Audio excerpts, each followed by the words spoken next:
This episode is brought to you by Lumina Growth Lab. At Lumina, we help professional learning and development companies who are struggling with predictable lead flow, a sniper approach to attracting the ideal clients, and a system that qualifies clients so they can have a smoother sales process, finally have scalability, and ultimately take their business to the next level. Most of the time, our clients come to us frustrated because nothing seems to work outside of word of mouth and referral-based lead gen. But with the right strategy and support, they're able to confidently add new channels of lead generation with a packed pipeline that creates sustainable revenue and year-over-year growth for cheaper than ever before because of the use of AI technologies. If that sounds like you or someone you know, connect with me on LinkedIn and I'd be happy to have a conversation with you about unlocking your business's potential. Now, let's dive into today's episode. Okay. Welcome to the Marketing Matrix. I'm your host, Lisanne Murphy, and today I am joined by the wonderful, beautiful, and very, very talented Ursula Pottinga. So Ursula, thank you so much for coming onto the show today. It's a pleasure. I'm excited and delighted to be here. Guys, when I first met Ursula, she was in the very tail end of her RV life for the season, and she took the time to talk all things business with me, and I was really excited that this is someone who loves life and play just as much as business, and the methodologies that she uses in her work are really phenomenal. So I'm very, very excited for her to dive into them with you today. So let me take a moment to introduce this powerhouse woman, and then I'm going to let her just take it from here. So Ursula coaches and trains people in the area of transformational leadership and effectiveness. As the founder and president of Profound Growth, she leads teams and individuals to greater performance, resilience, and engagement. Her international experience has led her to become an expert in change management. She studied neuroscience at the MindSight Institute under Dan Siegel, and Ursula draws on her 25 years of experience in international business and professional development to improve performance, engagement, and change. She is a masterful coach and experienced facilitator using neuroscience and classical coaching tools to help women leaders break through patterns that have held them back, impacting culture, relationships, and a new path forward. Born and raised in Germany, she coaches in both German and English, and she divides her time between Minneapolis, Minnesota, and Florida. So again, you guys, wherever you are, big round of applause. Welcome Ursula to the show. So Ursula, thank you so much for coming today. Thanks. Thank you very much for having me. And yes, I am in Minneapolis today, where we're having a beautiful sunny day. But yes, the RV is packed up and put to rest until the middle of January, where we will pick it up and then head south. Because if you're familiar with the northern United States, just about first week of January, it gets really, really, really cold. Yeah, especially where you are, right? Yeah, Yeah, totally. So, and then I just have to ask, is there a particular place in Florida where you like to go, or do you kind of move around? Well, we've had an RV now for, I don't know, probably 15 years. So over time, we've sort of narrowed it down to our favorite places. And this is where we usually end up now, because we have to plan basically almost a year in advance, because these spots, these RV parks get really, really busy in the winter. So one of our favorite spots is St. Augustine in the northern part of Florida, which is very historic, has beautiful beaches, but has also this very beautiful old part that we just love to walk through and go through and hang out in. And so St. Augustine is one of our favorite places. And then the Florida Keys, where the ocean meets the beach. No matter where you go, it's always there. And it's just beautiful. I love that. I've been to St. Augustine. I love St. Augustine. I have a lot of good childhood memories there. And then I went to the Florida Keys in Key West for the first time last November and really loved it. And I can't wait to go back. Yeah, it's beautiful. Boats and fishing. Not that we are into fishing, but just being around the ocean. There's something about water that has always really attracted me. Now, my husband is from the Netherlands, hence the name Pottinger. It's a very, very Dutch name. He really, ocean and dunes and beach, that's really his jam. I am sort of more mountain person because I grew up in the southern Germany, Bavaria, the Austria-German border, and the Alps, and it's beautiful. So sometimes I'm really conflicted. I love the ocean, but I also love to go to the mountain. I love it. I love it. Oh man, I feel the same. I was born in the West where the mountains are, so like in around like Yeah. Utah and Colorado. But there's nothing like the beach as well, just like that sound of hearing the waves Yes, lap onto the shore, and so I mean, when you can have both, so yes, that's a good way to do it. yes. Yeah, absolutely. And since we have a house on wheels, we can basically, just take it anywhere. So last year we went to Colorado with the RV and Santa Fe, New Mexico, which we loved. So it really gives us the freedom to go on adventures. And I think, in terms of my work, I coach leaders and we talk about values a lot.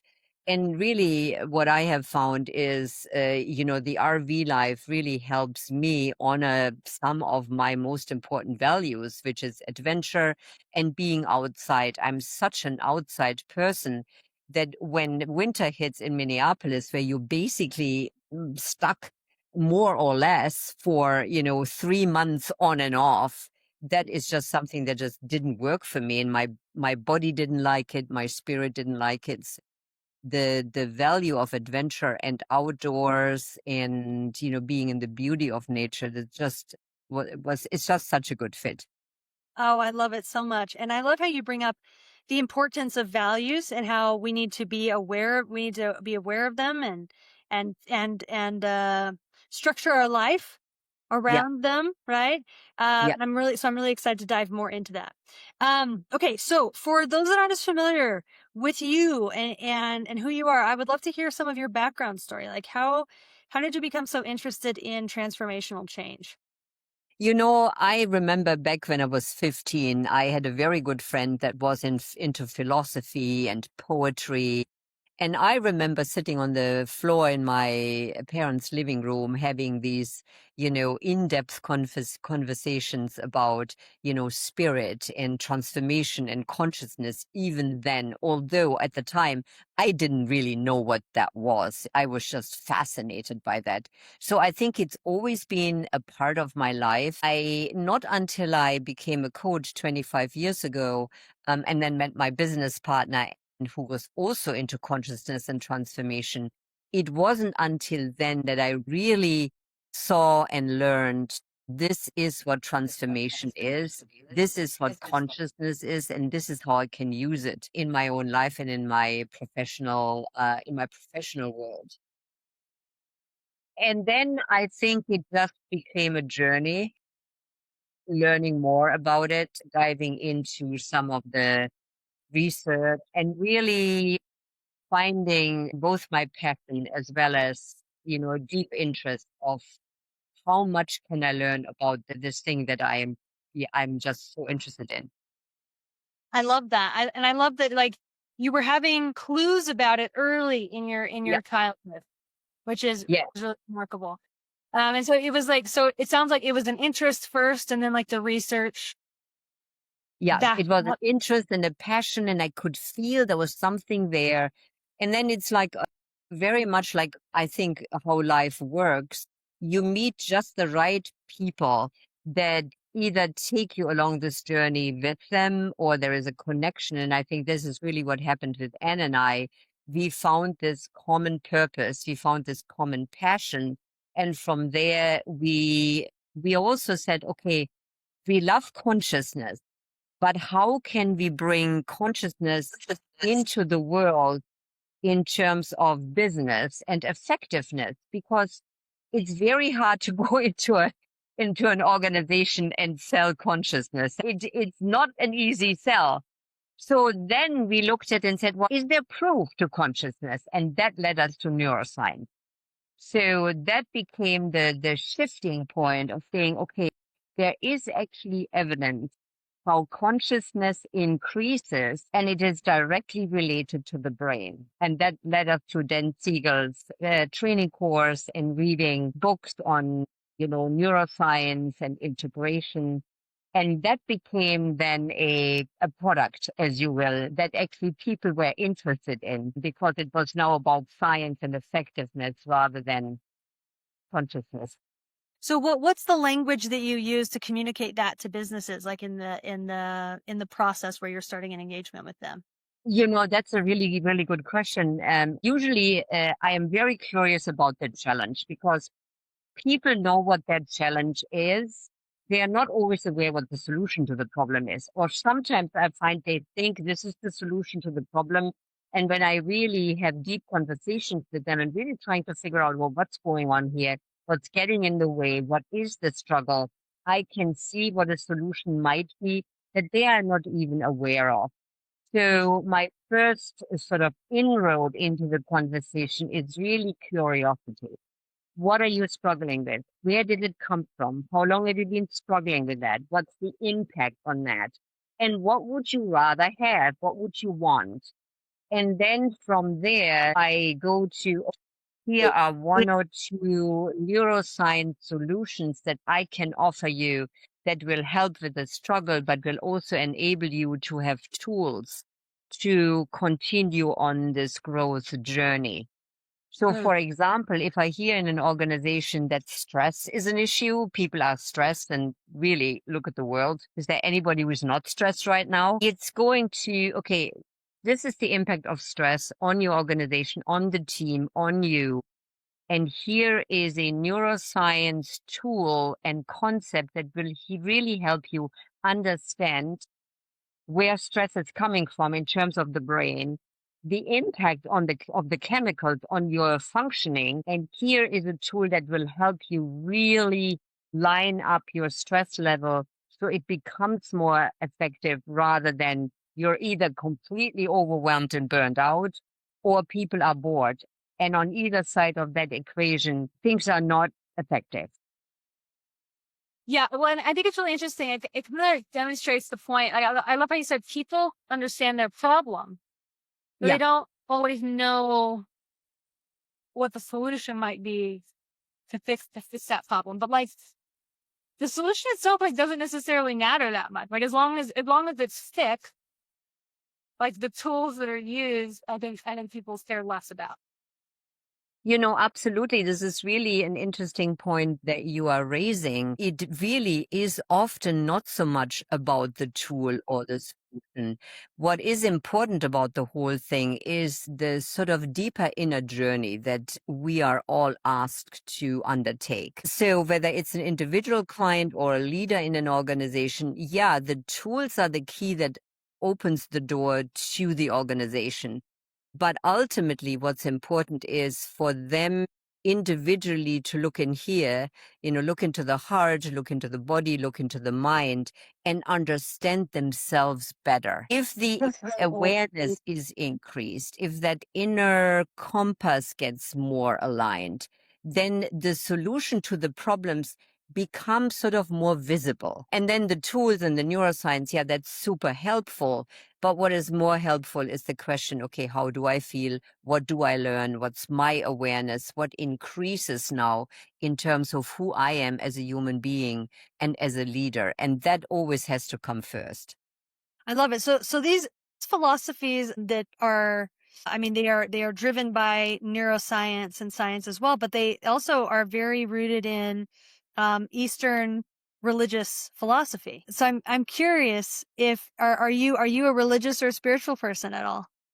I love that question. Thank you for asking that. Yes, I am. I am both religious as well as spiritual. And there's a big difference. Religion is a man-made structure. It's a man-made concept, and spirituality is really what's underneath it. So what I am mindful of is what is not the religious sort of underpinning that my clients stand on, but what are their spiritual leaning. I don't want to put people into a box because what we know about religion as a structure is that many people were traumatized by religion. And so when I bring up religion, it brings up this, I don't want to know anything about it because I was traumatized way back when I was a child or growing up or whatever. So for me, it's more the question, do you believe in a higher power?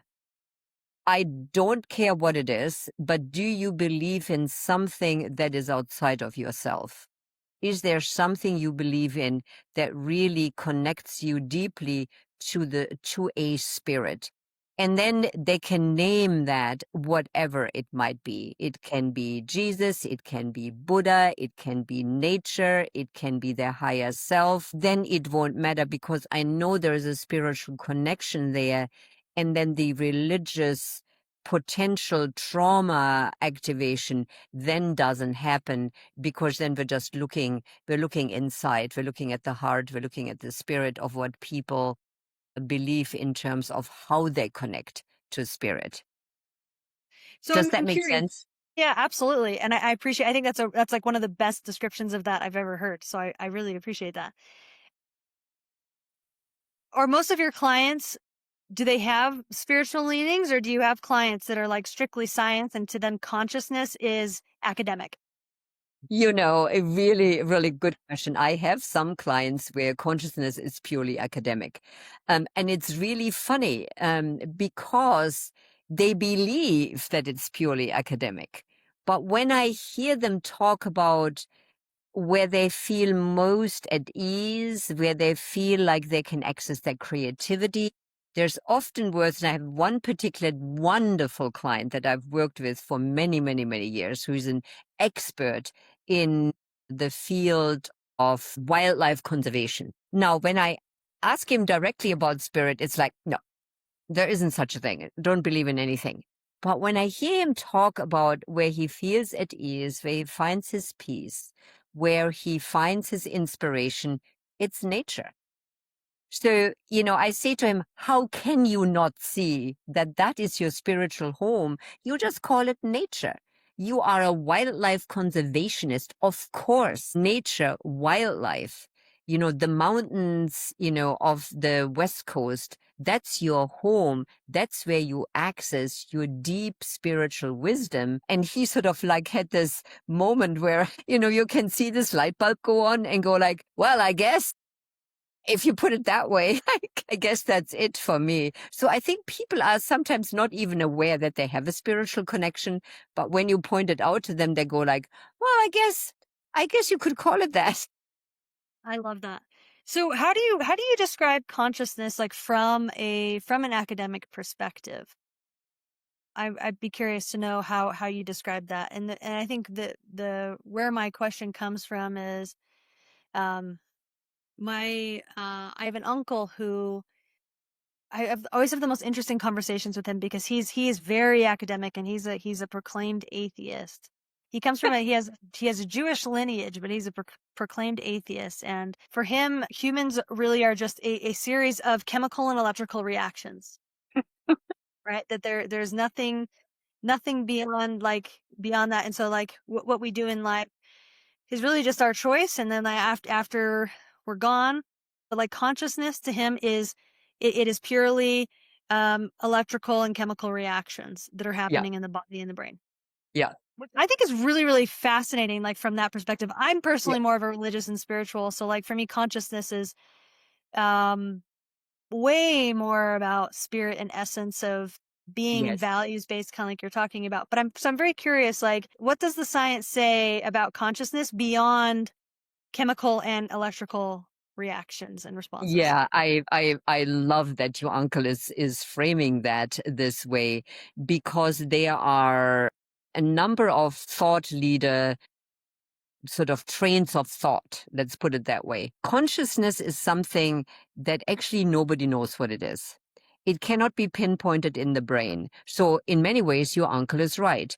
The way we are in the world as it relates to our emotions and how we react to external stimuli is a reaction of chemical neural pathways, chemical firings, and often is also based on how we grew up, the history of us, and all of that.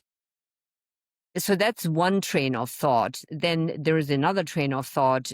For many people, it's consciousness doesn't exist. That's sort of where your uncle fits in. Then there are, people that say, yes, consciousness exists. We just don't know where. And so for us, it's a yes and, because I think we cannot, I don't think it's useful in the world to look at black and white. It's paradoxical. Everything in life is paradoxical. Nothing is ever black and white. There's so many colors in between, and consciousness is very similar.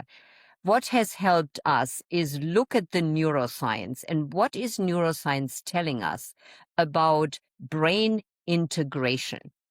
So what I mean by brain integration is when every part of the different parts of your brain, hemispheres, networks, prefrontal cortex, limbic areas, brain and body connection, heart, when all of these puzzle pieces, when they're all fit together and they all work together, that creates a level of consciousness that has us be more regulated, has us be calmer, and enables us to really listen to what is going on in here. What am I hearing as I'm thinking about this? And what is the embodied physical reaction that I have? So the more we know about the brain and how brain integration helps us to be more aware and ultimately be more conscious, the more we learn about it, the easier it's going to be to access higher levels of consciousness. So in my work, we work with a model that Anne and I have created called the 7 levels of effectiveness. And there are basically the 7 levels of consciousness. And having a roadmap like that helps people understand consciousness just a little bit better, because otherwise consciousness is going to be this very elusive, not sure what it means, not sure where I am kind of thing. But with this roadmap, we can say, okay, look at the roadmap of these 7 levels, know where you are in this moment, and is this a level that's effective, or is there a higher level of consciousness on the 7 levels that will support your effectiveness more? And if that's the case, what does your brain and your body need to do in order for you to be able to access that level? So having a roadmap is hugely helpful. I love that. So, and was it you I was talking to about power versus force Yes. by Hawkins? Yeah, good point, because our 7 levels of effectiveness were inspired by David Hawkins' groundbreaking lifelong research that he did over, I think, 30, 40 years. He wrote a dozen books, all related to consciousness, which Anne and I studied for years.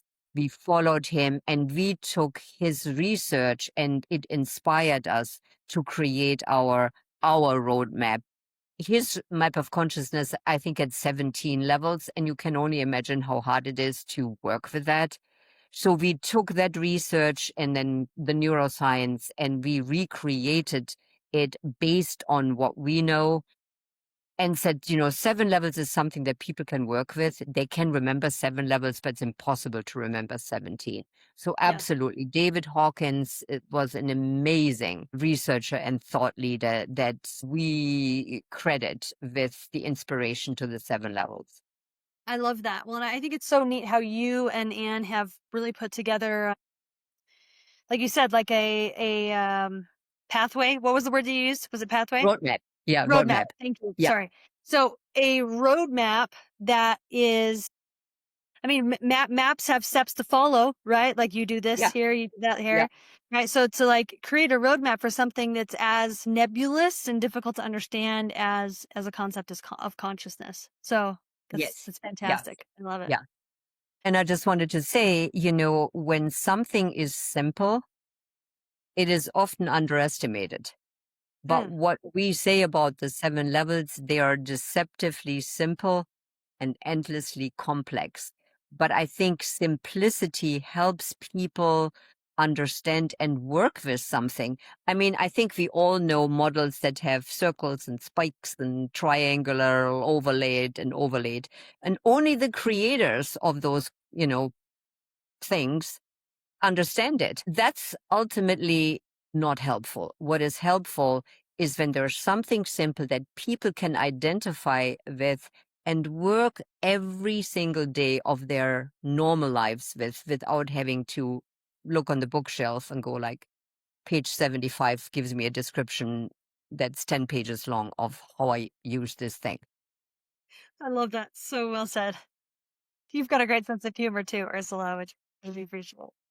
I hope I'm not upsetting anybody that's created a model like that. Good for you. I'm just saying that that this is not working for me. Something that simple works for my brain better. I love it. I love it. Okay, so talk to me a little bit about the business side of this in terms of like, do you guys work with like leaders individually? Do you work with teams? What types of what industry do you typically work within? Yes. How does your work work? Yeah. So there's two sides to my work.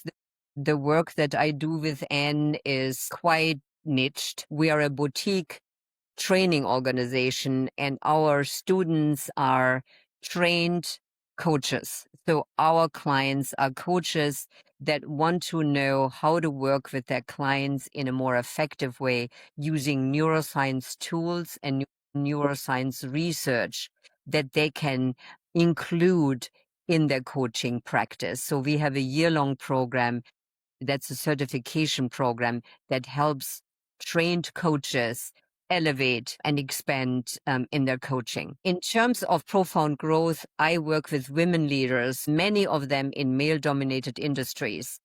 And I work with them individually, and I also work with their teams if they have a team. And we use, again, neuroscience concept and classical coaching tools to help them break free from limiting beliefs, patterns that are holding them back.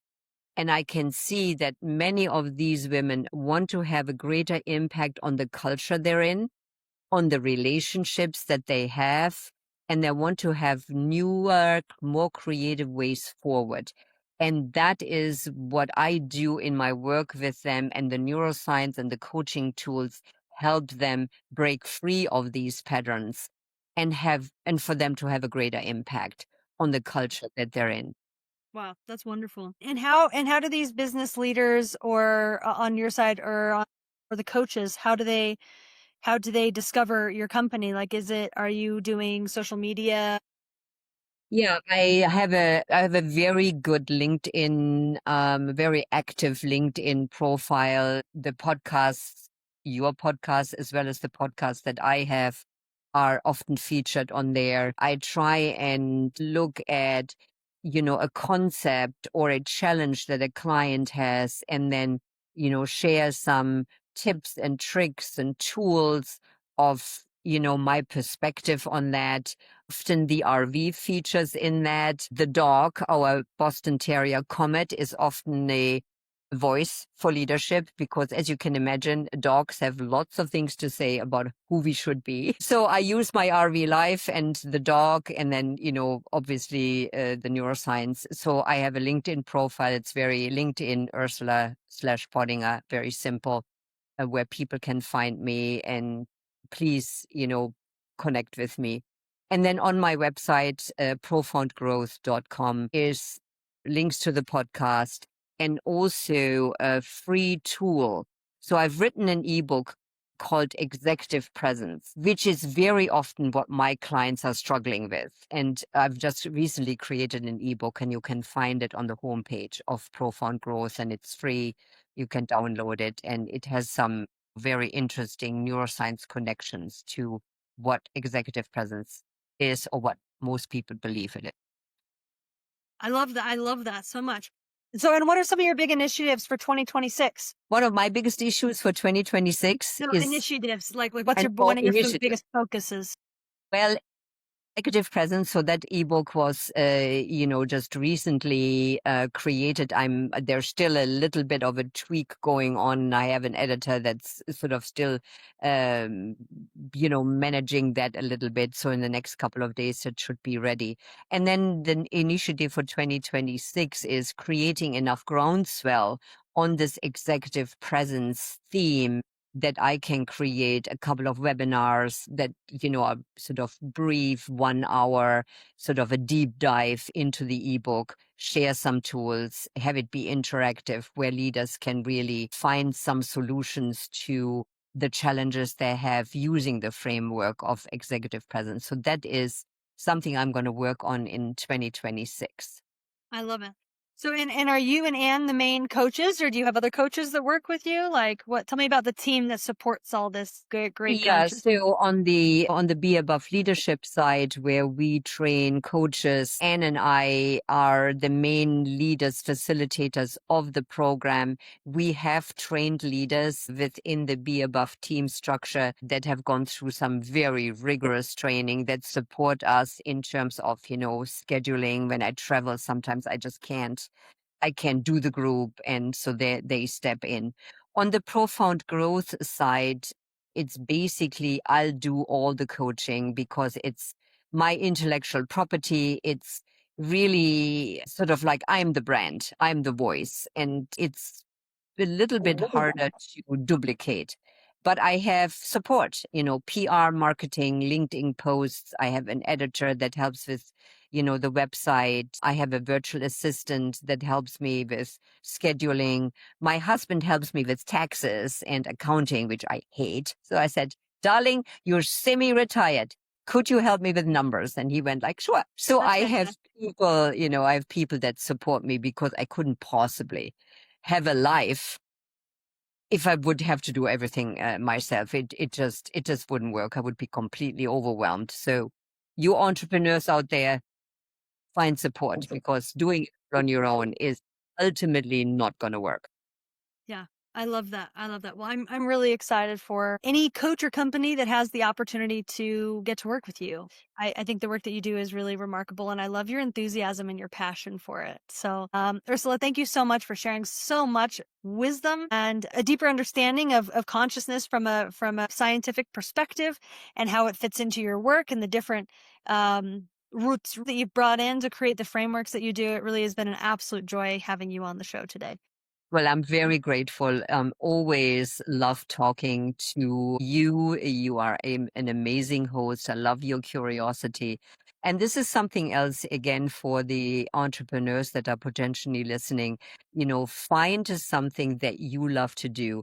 I am not a good writer, but I like to talk. And so it is easier for me to bring my message across via podcasts or webinars or where I can talk. Writing is just so much more stressful. So find something that you love to do and do that. And that then you will never be bored or uninspired. So I love thank you that. for helping. Thank you for helping me staying inspired today. I love Thank that. you. So Ursula, you've already shared a little bit of your LinkedIn and your website with that freebie. Is there anything else you want to share in terms of how people can follow you or find you? No, but I would appreciate that if you are connecting with me on LinkedIn, leave comments. And I love to stay engaged in the conversation. So my website and LinkedIn, those are the two really good resources that we can connect. And of course, my email is ursula@profoundgrowth.com. If at the end of this podcast you have any questions at all about anything that I have shared, please, just shoot me an email. Perfect. I love that you're open to that invitation. Yes. So guys, I'm going to put all those links that Ursula mentioned today in the episode notes so you can link directly out to those. And again, guys, it has been so fun having this conversation. We could talk for a long time on many more of these subjects. So guys, wherever you're listening in from, thanks so much for taking your time to do so today. Yes, thank you. I appreciate your time. All the listeners appreciate the time that you have spent with Lisanne and I.